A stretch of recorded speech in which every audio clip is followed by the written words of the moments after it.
Let's talk about Ange, our Ange fix of the day, shall we? There's reports that it should be announced this week what is happening with Ange Postecoglou, whether he'll still be the Spurs manager next season, despite ending the season a couple of weeks ago with a trophy. Champions League football, win a trophy was what he set out to do, and that he did. There's a report, by the way, inside a number of the papers today, this one by Matt Law, inside the Daily Telegraph. Daniel Levy's right-hand woman, Donna Cullen, has stepped down from Tottenham Hotspur board ahead of what promises to be the biggest shake-up under the club's ownership, possibility of fresh investment as well.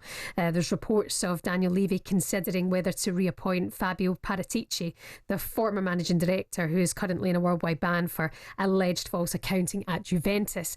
You do wonder, Jeff, if partly it's not being confirmed on Ange because of this business going on at the top. Is that something that could weigh in?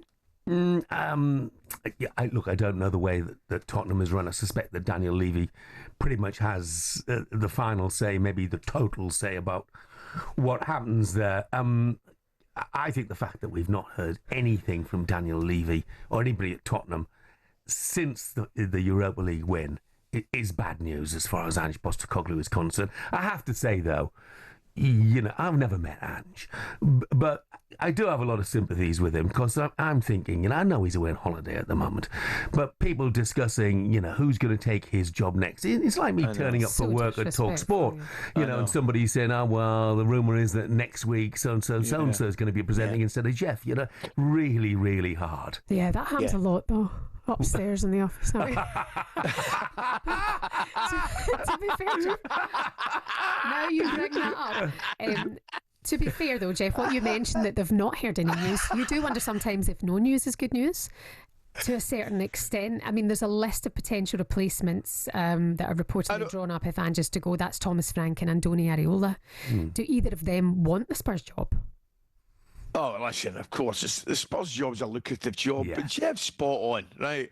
I mean, it's probably the only profession on the planet, right, where we sit and talk about somebody coming into a job, right, when the person's still in a job, and have been extremely successful in that job in the last 3 or 4 weeks. Yeah. You know what I mean? It's the irony's not lost to Jeff and it's not lost to me. I think it would be remarkably harsh. I really do, Shebahn. You're talking about somebody that has got the club Champions League football and their first trophy since, 2008, 17 odd years, right? Yes, we all know the league position was shocking, wasn't good enough, but you could almost see him throw all his eggs in one basket, I felt, towards the end of the season. Now, if somebody had said, I don't care what anybody says, Shebahn, if somebody had said, I tell you what we'll do, we'll give you Europa League and Champions League football to any Spurs fan at the start of the season, they are biting your hand off, and that's it. So for me, if he loses his job, and by the way, knowing that club, knowing the way it's run, it is absolutely possible. I'm not sure it's probable, but it's certainly possible. That's just the world we live in. But it's just the world Tottenham live in as well, to tell you the truth. By the way, when you go back upstairs, can you tell? Could you tell the bosses I've spoken to Gary Lineker and he doesn't want to get up at 4:30 in the morning?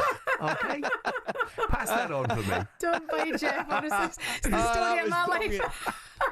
Thanks, Shebahn. That was absolutely priceless. That's brilliant. talkSPORT Breakfast, waking you up Monday to Friday morning from 6 a.m. on AM, on DAB, via the talkSPORT app and on your smart speaker.